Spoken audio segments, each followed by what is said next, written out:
नमस्कार, बहुत स्वागत है आपका। आरंभ है प्रचंड में। मैं हूं आपके साथ अमित शर्मा। चुनाव का बिगुल बज चुका है। सभी राज्यों में राजनीतिक पार्टियां जोर शोर से चुनावी तैयारियों में लगी हुई हैं।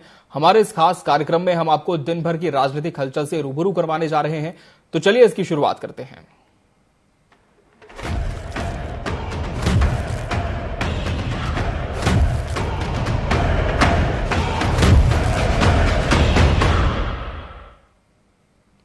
लोकसभा चुनाव के मुकाबले में खड़ी होने के बजाय कांग्रेस अपने टूट रहे नेताओं को संघर्ष का उपदेश देने में लगी है।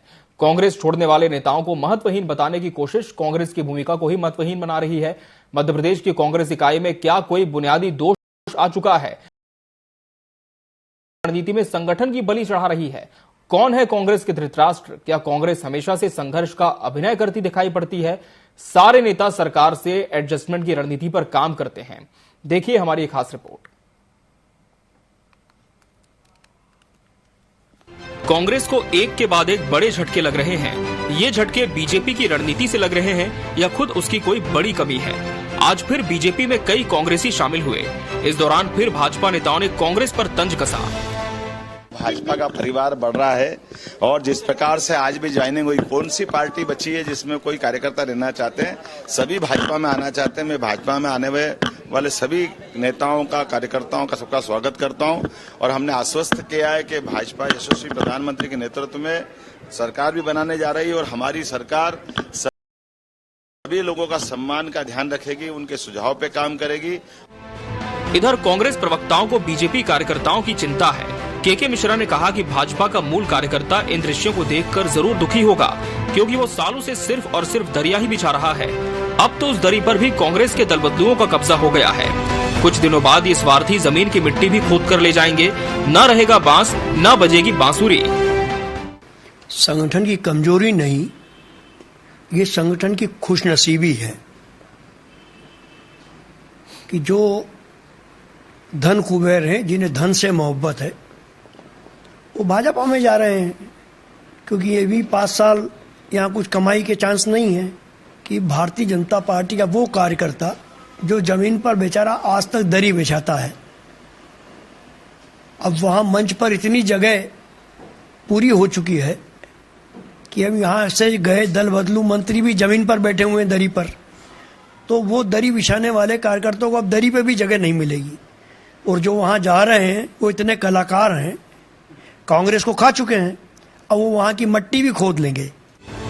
सवाल ये है कि बीजेपी का ये विजय अभियान क्या कांग्रेस के संघर्ष का परिणाम है या कांग्रेस के स्वार्थ की राजनीति, जन भावनाओं की उपेक्षा और पुत्रमोह की परिणति है? अगर कांग्रेस बीजेपी के खिलाफ अपने सभी नेताओं और कार्यकर्ताओं को संघर्ष के मोड में रखने में सफल होती तो न तो कोई नेता पार्टी छोड़ता और न ही किसी नेता को बीजेपी अपनी पार्टी में शामिल कर पाती।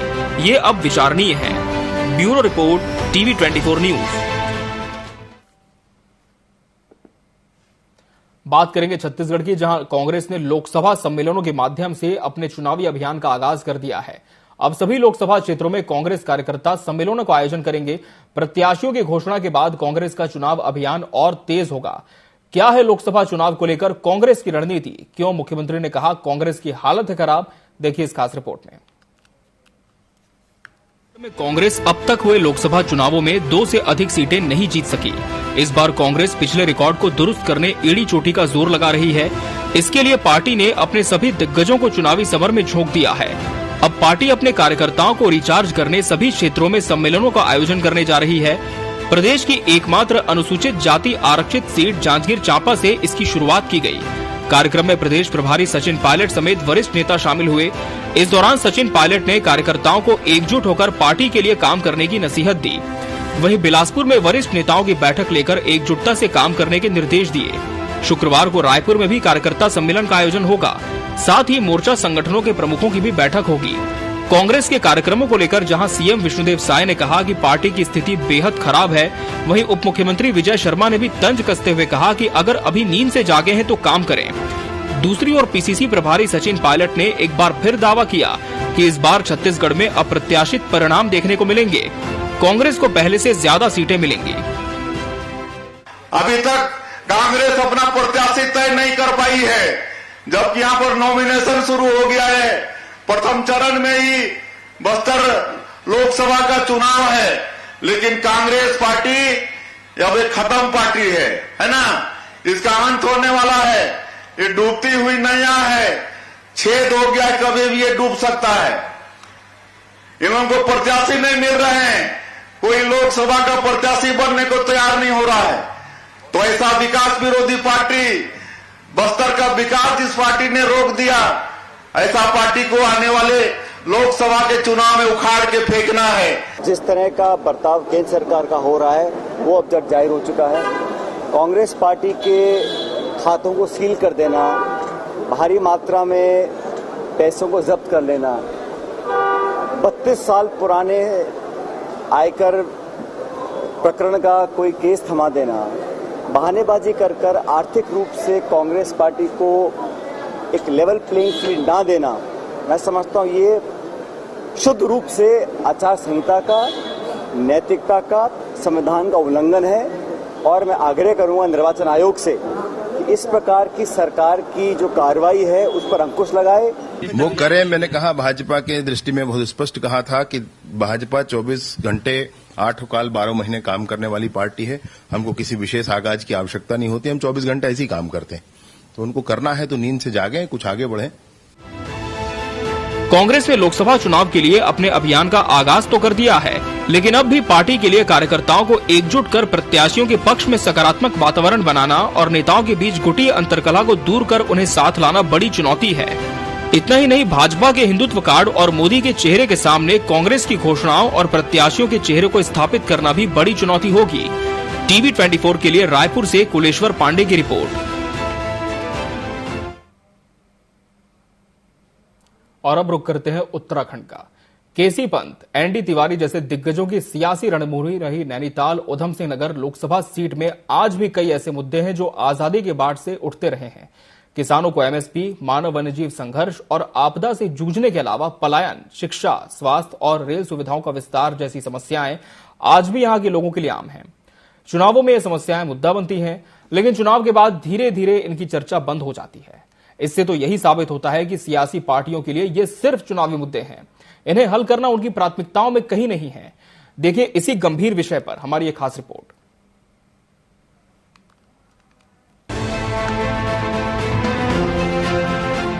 नैनीताल उधम सिंह नगर लोकसभा में 14 विधानसभा सीटें आती हैं।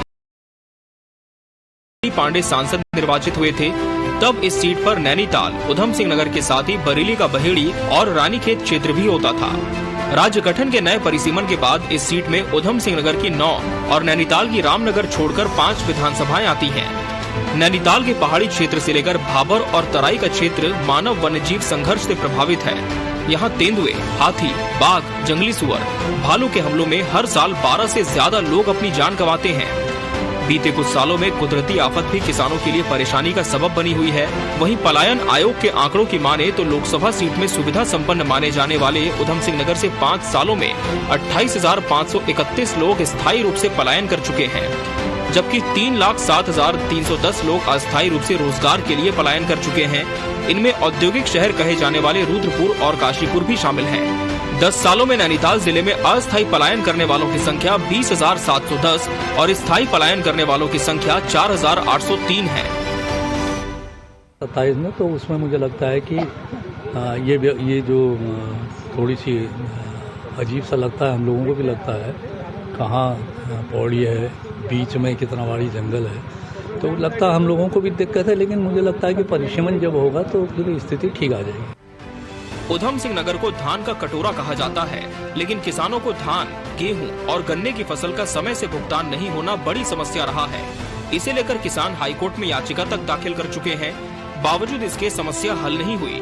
वहीं भीमताल विधानसभा क्षेत्र के ओखलकांडा ब्लॉक में आज भी कई ऐसे गांव है जहां से मरीजों को इलाज के लिए अस्पताल पहुंचाने से पहले 8 से 10 किलोमीटर या फिर इससे अधिक दूरी तक डोली अथवा घोड़ों में लाना होता है। यही नहीं, गांव में इलाज की सुविधा न होने के कारण इसके बाद भी उन्हें 100 से 150 किलोमीटर दूर हल्द्वानी या फिर नैनीताल ले जाना होता है। लोकसभा सीट में राष्ट्रीय लॉ विश्वविद्यालय का मुद्दा भी प्रभावी होगा। 6 साल पहले उत्तराखंड के लिए मंजूर हुए लॉ विश्वविद्यालय के लिए किच्छा में 26 एकड़ जमीन उच्च शिक्षा विभाग को मिल गई थी, लेकिन सियासी होड़ में इसे डोईवाला ले जाकर शिलान्यास भी कर दिया गया। मामला कोर्ट में लंबित है। वहीं बदहाल सरकारी स्कूल, हल्द्वानी शहर में ISBT, चौतरफा जाम का भी मुद्दा है। भारतीय जनता पार्टी के प्रमुख मुद्दे हैं कि हम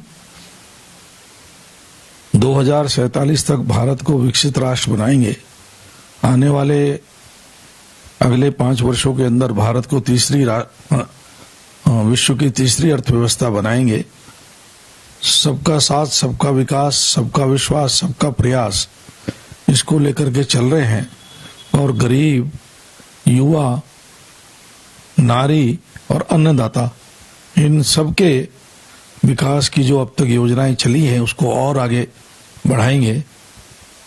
हम इन सब मुद्दों को लेकर जनता का आशीर्वाद लेने के लिए जाएंगे। पहाड़ और मैदान को जोड़ने वाली नैनीताल लोकसभा में कई ऐसे ज्वलंत मुद्दे हैं जो हर बार चुनावों में मंच पर जरूर गूंजते हैं, लेकिन उनका समाधान शायद ही कभी हो पाया हो। जनता अपना नेतृत्व जरूर सौंपती है, लेकिन सत्ता में बैठे हुक्मरानों के सामने जनता के नेतृत्व की अगुवाई नहीं हो पाती। ऐसे में जनता के मुद्दे सिर्फ सियासी मंचों तक ही सिमट कर रह जाते हैं। वहीं देखना दिलचस्प होगा कि इस बार इन पुराने मुद्दों की गूंज मंचों पर कितनी सुनाई देती है और जनता को फिर क्या आश्वासन मिल पाता है। योगेश शैली, TV 24 न्यूज, देहरादून। गुरुवार को मुख्यमंत्री विष्णुदेव साय सुकमा पहुंचे। उनके साथ भाजपा प्रदेश अध्यक्ष किरण देव, वित्त मंत्री OP चौधरी, वन मंत्री केदार कश्यप, पूर्व विधायक महेश गागड़ा भी मौजूद रहे। सीएम साय ने सुकमा में जनसभा को भी संबोधित किया।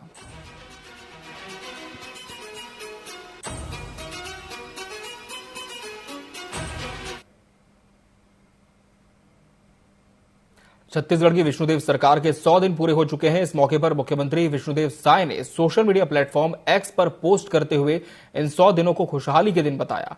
साथ ही सीएम ने प्रदेश सरकार की कोशिशों को सुशासन की कोशिश भी कहा है।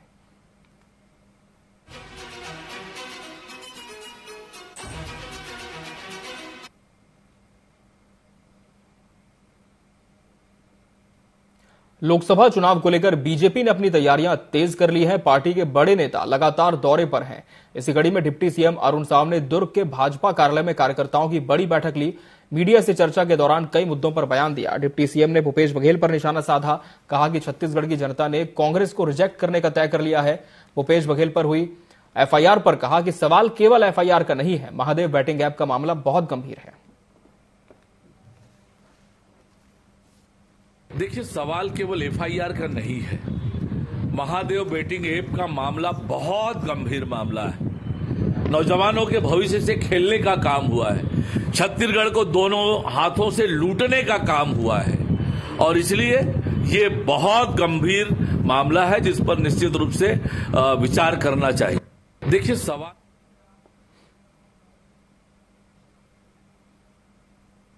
भूपेश कैबिनेट में खाद्य मंत्री रहे पूर्व मंत्री अमरजीत भगत ने गुरुवार को बड़ा बयान दिया। अपना एक बयान जारी करते हुए उन्होंने IT रेट पर भी अपनी बात रखी। अमरजीत भगत ने खुद पर लगे आरोपों पर कहा कि विरोधी मेरी छवि खराब कर रहे हैं। मेरे ऊपर जो इल्जाम लगाए जा रहे हैं उन्हें मैं खारिज करता हूं। क्या कुछ कहा अमरजीत भगत ने, आपको सुनाते हैं। मैं शुरू से साफ सुथरा राजनीति किया हूं, पर किसान पृष्ठभूमि से आता हूं, आदिवासी पृष्ठभूमि से आता हूं। जो भी मेरे खिलाफ आरोप लगा रहे हैं वो मेरी राजनीतिक छवि को खराब करने के लिए एक नाकाम कोशिश है। मैं इनको सिरे से खारिज करता हूं।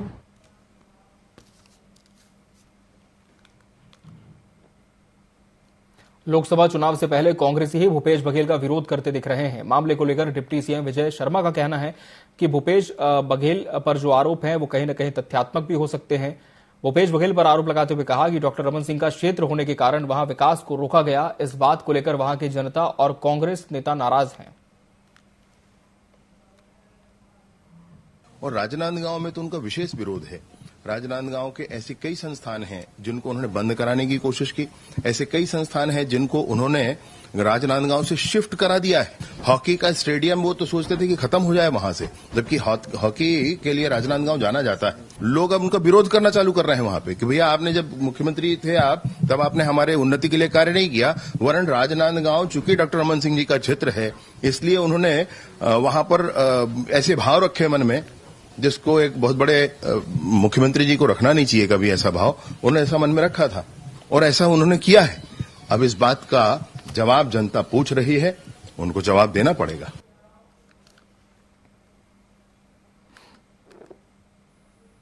नक्सलियों ने सरकार से वार्ता को लेकर जारी किए गए प्रेस नोट मामले में डिप्टी सीएम विजय शर्मा का बयान सामने आया है। उन्होंने वार्ता के संबंध में कहा कि मैं विस्तृत चर्चा कर सीएम से मार्गदर्शन लूंगा। इस मामले में प्रदेश अध्यक्ष दीपक बैज ने भी बयान दिया, जिसमें उन्होंने सरकार को कंफ्यूज बताया। साथ ही बैज ने सरकार को नक्सलवाद पर अपनी नीति स्पष्ट करने को कहा है।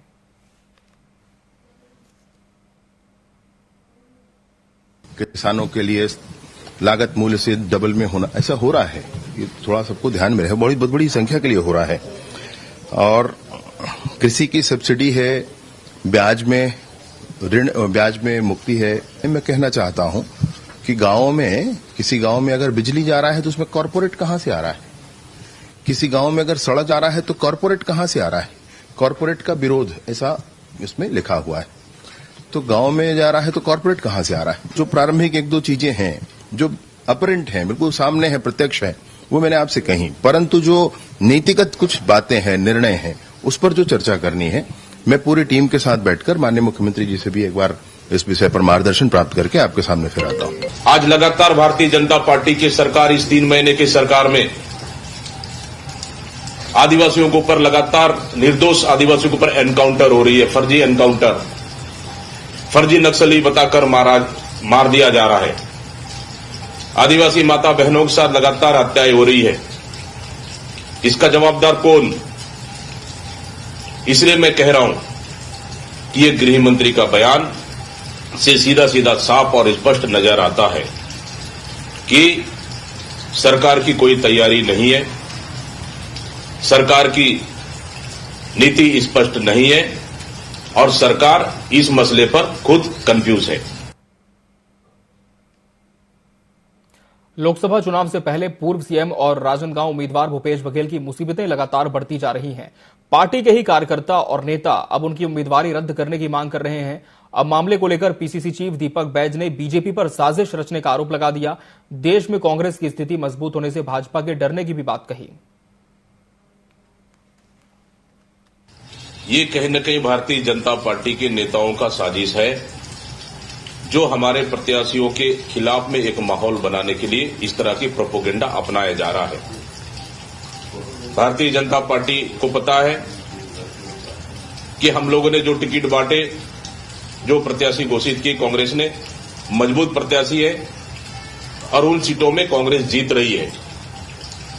इन सब को देखते हुए जानबूझकर इस तरह के माहौल बनाने का प्रयास भारतीय जनता पार्टी का एक बड़ा साजिश के तहत इस तरह का काम किया जा रहा है। पिछले 3 दिनों से लगातार नेताओं के बीजेपी में शामिल होने का क्रम जारी है। इसी कड़ी में मध्य प्रदेश सरकार के कैबिनेट मंत्री कैलाश विजयवर्गीय के छिंदवाड़ा दौरे के दौरान कई कांग्रेसी नेता भाजपा में शामिल हुए। बुधवार शाम को भी नगर निगम और शहर के कद्दावर नेता मनोज सक्सेना और युवा नेता विजेंद्र सिंह बैस के साथ बीजेपी में शामिल हो गए। कैबिनेट मंत्री ने भगवा गमछा पहनाकर उनका पार्टी में स्वागत किया। आपको बता दें, 2 दिन पहले कांग्रेस के प्रदेश प्रवक्ता रहे सैयद जाफर भी भोपाल आकर भाजपा में शामिल हुए थे। इससे पहले कांग्रेस के दिग्गज नेता कमलनाथ के करीबी माने जाने वाले मनोज सक्सेना भी भाजपा में शामिल हो गए। उनके छोटे बेटे अजय सक्सेना अपने समर्थकों के साथ भोपाल में हैं, वो भी बीजेपी में शामिल हो सकते हैं, ऐसी खबरें हैं।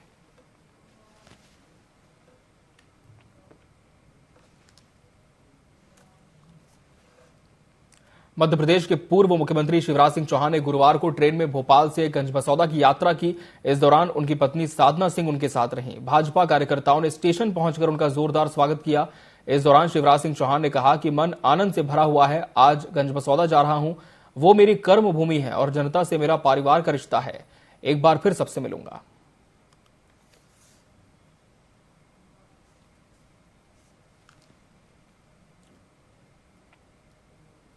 अल्मोड़ा सीट से बीजेपी प्रत्याशी अजय टमटा शुक्रवार को अपना नामांकन पत्र दाखिल करेंगे। इस दौरान प्रदेश के मुख्यमंत्री पुष्कर सिंह धामी, बीजेपी प्रदेश अध्यक्ष महेंद्र भट्ट, कैबिनेट मंत्री सौरभ बहुगुणा और रेखा आर्य अल्मोड़ा पहुंचेंगे। इसके बाद सीएम धामी कार्यकर्ताओं में जोश भरने के लिए रामजे इंटर कॉलेज परिसर में जनसभा करेंगे। बीजेपी सभी जिलों के कार्यकर्ताओं के साथ शक्ति प्रदर्शन करेगी। शुक्रवार को होने वाले नामांकन को लेकर भाजपा जिलाध्यक्ष ने कार्यकर्ताओं के साथ बैठक कर आवश्यक दिशा निर्देश दिए। अजय टमटा जी जो हमारे प्रत्याशी हैं, उनका नामांकन है नामांकन में माननीय मुख्यमंत्री जी और इस लोकसभा क्षेत्र के सभी माननीय विधायकगण, मंत्री और हमारे जो क्लस्टर के प्रमुख हैं श्री सौरभ बहुगुणा जी, वो भी यहाँ पहुँचने वाले हैं। हमने प्रत्येक बूथ से एक एक गाड़ी कार्यकर्ताओं को आने का आह्वान किया है कि आप लोग अपने संसाधनों से आए और बहुत अच्छा भीड़ रहेगी। रामजय इंटर कॉलेज में माननीय मुख्यमंत्री जी की एक सभा होगी।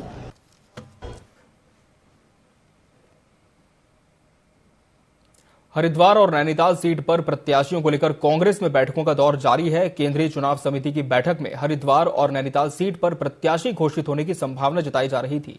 इससे पहले प्रदेश प्रभारी शैलजा कुमारी ने भी प्रदेश के शीर्ष नेताओं के साथ बैठक की, लेकिन अभी प्रत्याशियों पर फैसला अटका हुआ है। कांग्रेस प्रदेश अध्यक्ष करण माहरा ने कहा कि 1 से 2 दिनों में दोनों लोकसभा सीट पर प्रत्याशियों का चयन हो जाएगा।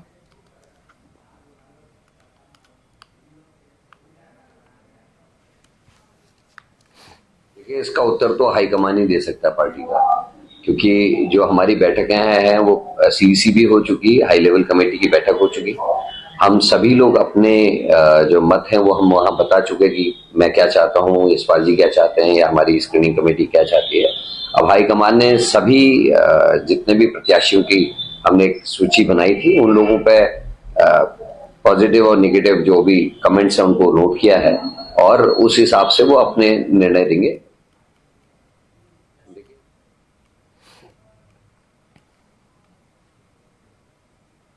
तालाब की भूमि पर लगातार कब्जे की शिकायत सामने आ रही थी। शिकायत मिलने पर तहसील की संयुक्त टीम ने जांच की रिपोर्ट टीम ने तहसीलदार को सौंप दी है। तहसीलदार और लक्सर उप जिलाधिकारी ने रिपोर्ट हरिद्वार जिलाधिकारी को भेजी है। तालाब की भूमि से अवैध कब्जे को हटवाने की तैयारी भी जिला प्रशासन के आदेश पर की जाएगी। अतिक्रमण कर रखा है लोगों ने, कहीं केले के पेड़ लगा रखे हैं, कहीं रेता गे रखा है, कई मकान बना रखे हैं। तो इसमें प्रशासन की टीम आई थी और वो जो है निशान लगाकर चिन्हित करके गई है। जो अतिक्रमण कर रखा तालाब को, उसके मैं शिकायत दर्ज की थी। गांव संपत्ति की सुरक्षा करने का अधिकार ग्राम प्रधान को है और वो खुद ही शिकायत कर रहे हो। और दूसरी बात यह भी हमने अपने बचाव में दी थी शिकायत और उसमें प्रशासन टीम ने हमें यही कहा है, वो जांच पे आई थी, जांच कर लेगी, जो भी होगा जिसपे जो भी होगा वो हटेगा और उसमें जांच रिपोर्ट जाएगी। जैसा भी प्रशासन, अगर प्रशासन का मामला जैसे भी प्रशासन करेगा वो होगा। हरिद्वार और नैनीताल सीट पर प्रत्याशियों को लेकर कांग्रेस में बैठकों का दौर जारी है। केंद्रीय चुनाव समिति की बैठक में हरिद्वार और नैनीताल सीट पर प्रत्याशी घोषित होने की संभावना जताई जा रही थी, लेकिन अभी प्रत्याशियों पर फैसला अटका हुआ है। हरिद्वार लोकसभा सीट से दावेदार शूरवीर सिंह सजवान ने कहा कि जल्द ही इन दोनों लोकसभा सीटों पर प्रत्याशियों के नामों की घोषणा हो जाएगी।